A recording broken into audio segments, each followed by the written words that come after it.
नमस्कार दोस्तों। तो मेरे ब्लॉग में आप सभी का हार्दिक अभिनंदन और स्वागत है। तो भाई तिल देखकर आप लोगों को कुछ समझ आ रहा होगा कि आज हमारे घर में हो रहा है संकटा माता के व्रत का तैयारियाँ। तो संकटा माता का व्रत आज है जिसे कहते हैं तिलकुट। तो भाई इसको कूटना मैंने शुरू कर दिया है। ये व्रत हमारे बच्चों के लिए और परिवार के लिए होता है जिससे वो हमेशा स्वस्थ रहें और किसी भी विपदा में पड़ने से पहले माँ संकटा उनकी रक्षा करे। तो जी हमने शुरू करना स्टार्ट कर दिया है भोग बनाना। तो इसमें सबसे इम्पोर्टेंट भोग होता है ये जो तिल के लड्डू होते हैं। तो तिल के लड्डू बनाने के लिए मैंने सबसे पहले शुरू कर दिया है गुड़ को गलाना। इसे मैंने पहले कूट दिया था बारीक बारीक और मैं इसे गला रही हूँ। अब मैंने इसमें मिक्स कर दिए हैं तिल। पूरी वीडियो में गुड़ के लड्डू की नहीं बना पाई, अगर आपको चाहिए होगी तो मुझे बताना, मैं ज़रूर बना दूँगी आपके लिए। तो भाई इन लड्डुओं को बनाते समय हमें लोगों की भी बहुत ज़रूरत पड़ती है। तो मैंने अपनी जेठानी जी को बुला दिया था और कह दिया था जैसे ही मैं इसे मिक्स करूँगी तो आप आ जाना और हम ये बनाना शुरू कर देंगे। तो भाई यहाँ पे हमने लड्डू बनाना शुरू कर दिया। उन्होंने पूजा वाले जो सबसे पहले भगवान को चढ़ते हैं वो लड्डू बनाने शुरू कर दिए। तो मैंने कहा सब लोग बनाते हैं चाँद सितारे, तो इस बार मैं भी बनाऊँगी। तो उन्होंने कहा चल बना बना, तो चाँद सितारे बना, मैं लड्डू बनाना शुरू करती हूँ। तो ये बहुत ही गर्मा गर्म बनते हैं। तो हमने अपनी सासू माँ को भी इनवाइट कर लिया कि आप भी आइए और लड्डू बनाइए, ताकि क्योंकि उनका भी व्रत था तो उनका हाथ लगना भी ज़रूरी था, ताकि उनके बच्चे भी इसे खाएं, उनकी तरफ का भोग भी ये बन जाए। तो हमने लड्डू बनाने शुरू किए। लड्डू फटाफट बना बना के हमने तैयार कर लिए थे। तो हमें 2 जगह लड्डू बनाने होते हैं आज के दिन, दीदी के और मेरे दोनों के साथ में। तो वो भी अपने लड्डू बनाने की तैयारी करने जा रही थी। तो तब तक मैंने सोचा कि मैं यहाँ पे थोड़ा सा टाइम पास कर लूँ जब तक वहाँ लड्डू रेडी हो रहे हैं। तो मैं ऐसी कढ़ाई में इस लड्डू को घुमा रही थी, तो देखिए मेरा ना इतना शार्प शेप का, राउंड शेप का लड्डू आ गया बन के। मैंने कहा ये स्टाइल तो बड़ा अच्छा है, हम तो हाथों को दर्द करते रहते हैं लड्डू बना के। तो मैंने सारे लड्डू ऐसी कढ़ाई में घुमाए और बनाने शुरू कर दिए। फिर आ गए हम यहाँ पर भी लड्डू की तैयारी हो चुकी थी शुरू। इन्होंने तिल और गुड़ के अलावा मिलाया था लड्डू में नारियल। अब यहाँ पे हम शुरू कर रहे हैं चौकी बनाना, जो हम भगवान के लिए बनाएंगे।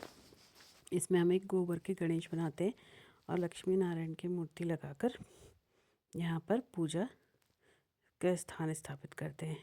तो ये भी अपनी मम्मा के साथ आई थी, इससे मेरे ब्लॉग्स बहुत पसंद है, तो ये भी खुश हो गई आज मैं मामी के ब्लॉग में आऊँगी। तो वही मैं भी हो गई थी रेडी, क्योंकि कहा जाता है कि पूजा के समय आपको स्वच्छ और जैसे साड़ी वाड़ी हो तो बहुत अच्छा होता है, शुभ होता है, और प्लस आप कंफर्टेबल भी होते हैं। टेक्निकली देखिए तो आराम से बैठ के आप पूजन करें। तो भाई हमने 2 दीप प्रज्वलन शुरू कर दिया है। तो मम्मी ने जलाया और सभी लोगों ने हाथ जोड़कर पूजा स्टार्ट करने के लिए दीप के आगे धूप दीप किया और संकटा माता का नाम लेकर अपने व्रत कथा को शुरू करने के लिए तैयारियां कर दी। तो अब हम सब लोग अपना आसन ग्रहण करके बैठ चुके थे। मम्मी यहाँ पर पूजा कर रही थी। जो जो हमारे छूट जाते हैं कुछ कुछ काम, उन्हें मम्मी पूरा करती थी, क्योंकि हम सभी लोग हर साल कुछ ना कुछ भूल ही जाते हैं। मगर मम्मी की मेमोरी ऐसी है कि उन्हें सब कुछ याद रहता है, वो सारी चीज़ें बताते हैं। मैंने कहा जब तक ये तैयारी कर रहे हैं मैं तब तक चढ़ा के आती हूँ चाय, क्योंकि लास्ट में मांगेंगे फटाफट चाय। तो यहाँ से हो गई है शुरू हमारी कथा। तो जेठानी जी ने कथा शुरू कर दी पढ़नी और हम सब लोग सुन रहे थे। कथा हम 3 या 5 करते हैं तो सभी का नंबर आ जाता है कथा पढ़ने का। जो कथा पढ़ता है नवरात्र के दिन उसकी हालत टाइट होती है, पर फिर भी चलिए ऐसी बातें ना करके पूजा में ही मन लगाएंगे। तो हम सब लोगों ने उसके बाद आरती की, बारी बारी सभी ने लोगों ने आरती की।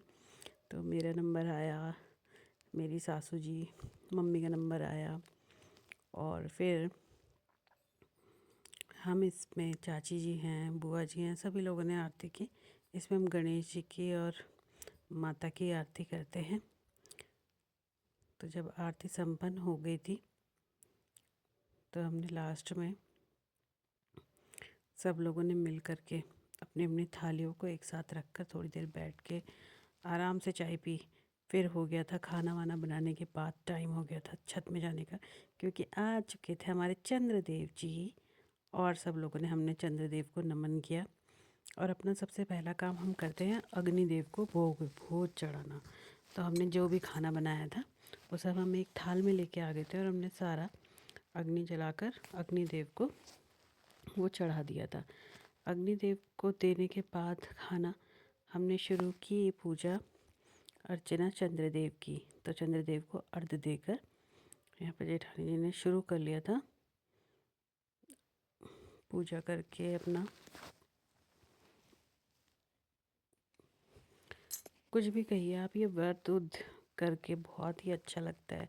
कोई भी व्रत आप कीजिए तो उस दिन हम खाना नहीं खाते, पूरे दिन हमारा दिमाग भी शांत रहता है, क्योंकि खाने में भी कोई ना कोई एनर्जी होती है। तो वो फालतू एनर्जी हमारे उस दिन नहीं होती है।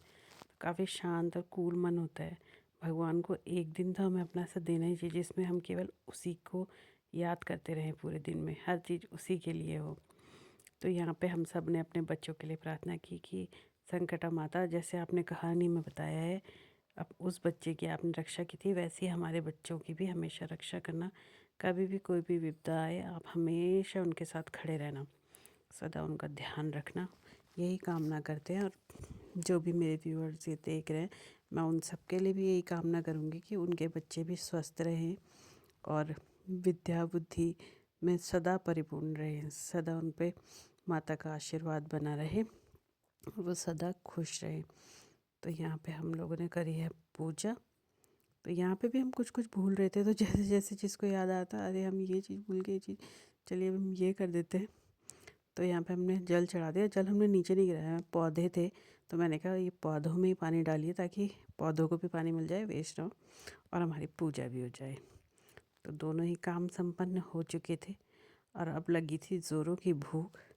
तो हमने मम्मी जी को कहा चलिए भाई फटाफट चलते हैं नीचे।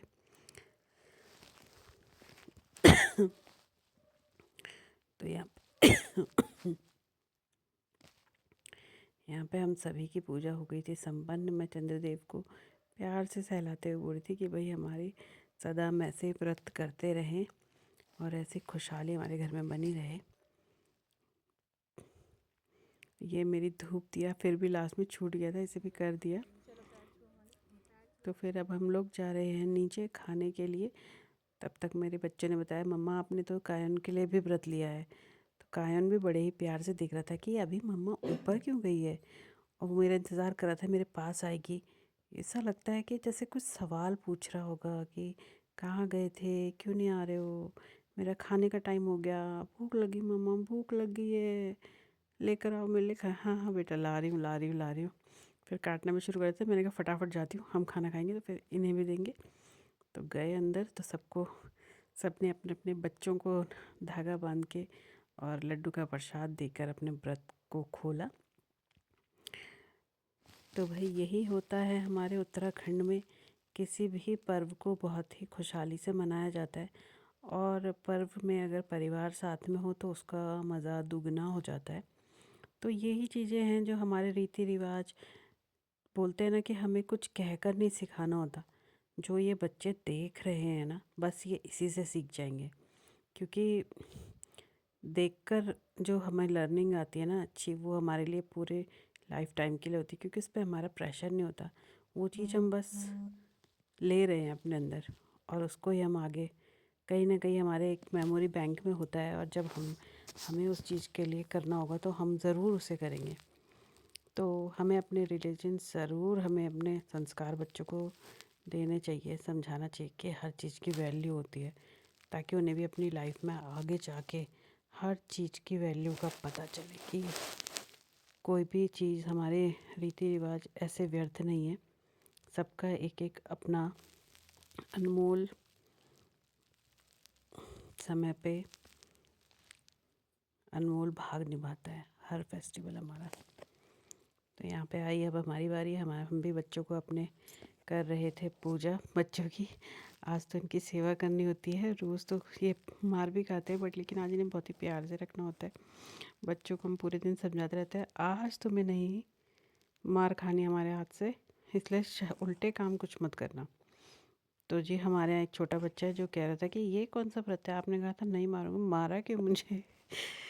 तो बच्चे इतने नादान होते हैं, तो उनको लगता है, तो बस यही हमारी कामना रहेगी सभी के लिए कि सभी इस व्रत को अपने घर में करें, और जो नहीं भी करें वो अपने ऐसे ही मन में संकटा माता से अपने बच्चों के सुंदर भविष्य के लिए, उज्जवल भविष्य के लिए, सुंदर स्वास्थ्य के लिए ज़रूर प्रार्थना करें। संकटा माता सबको देती है, सबको देगी और सब पर अपनी कृपा बनाए रखेगी। तो ये आज का ब्लॉग हम यहीं पर एंड करेंगे। खाने के ब्लॉग तो हमने बनाया नहीं, बट चलिए ठीक है।